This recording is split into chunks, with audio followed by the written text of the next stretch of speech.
1 Coríntios 15. Irmãos, venho lembrar-vos o evangelho que vos anunciei, o qual recebestes e no qual ainda perseverais. Por ele também sois salvos, se retiverdes a palavra tal como vô-la preguei, a menos que tenhais crido em vão. Antes de tudo, vos entreguei o que também recebi, que Cristo morreu pelos nossos pecados segundo as Escrituras, e que foi sepultado e ressuscitou ao terceiro dia segundo as Escrituras, e apareceu a Cefas, e depois aos 12. Depois foi visto por mais de 500 irmãos de uma só vez, dos quais a maioria sobrevive até agora, porém alguns já dormem. Depois foi visto por Tiago, mais tarde por todos os apóstolos, e afinal, depois de todos, foi visto também por mim, como por um nascido fora de tempo.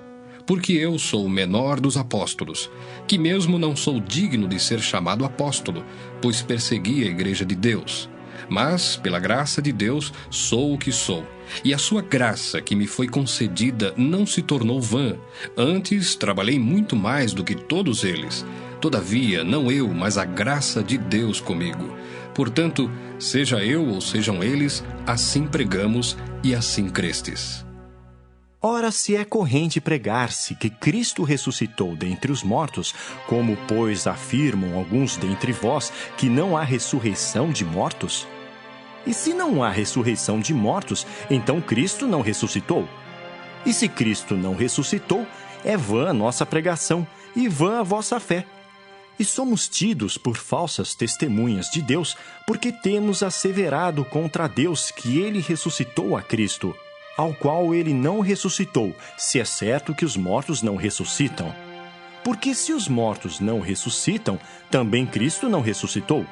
E se Cristo não ressuscitou, é vã a vossa fé, e ainda permaneceis nos vossos pecados.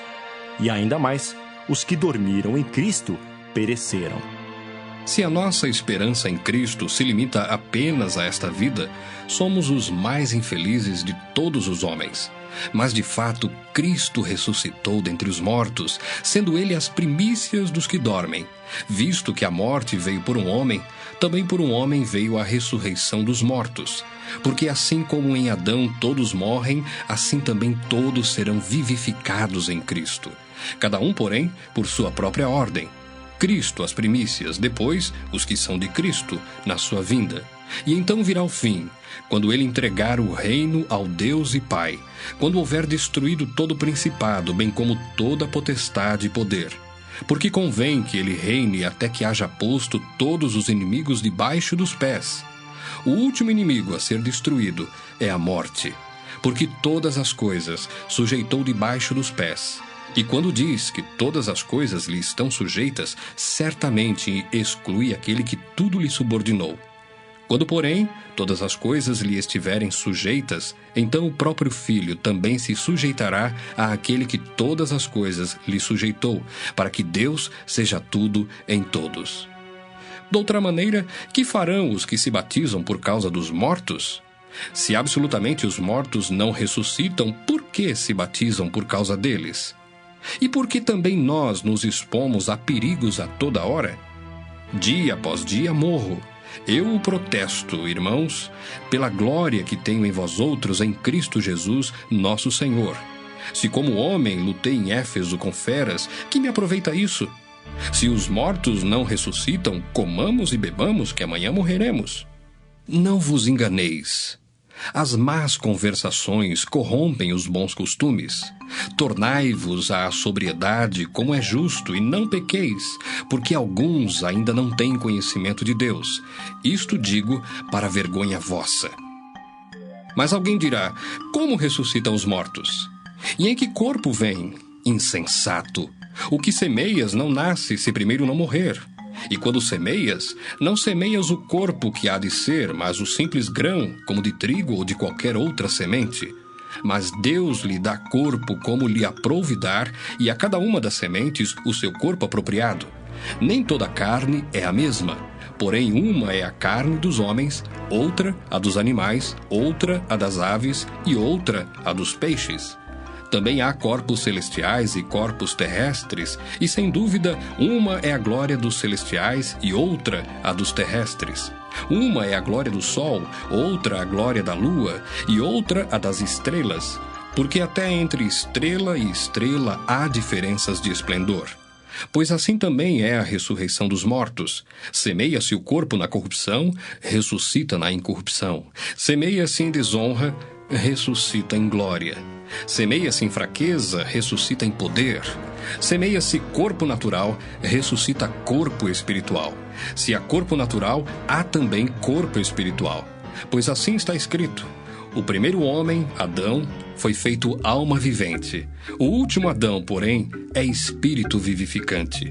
Mas não é primeiro o espiritual e sim o natural, depois o espiritual. O primeiro homem, formado da terra, é terreno. O segundo homem é do céu.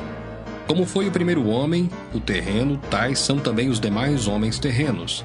E como é o homem celestial, tais também os celestiais.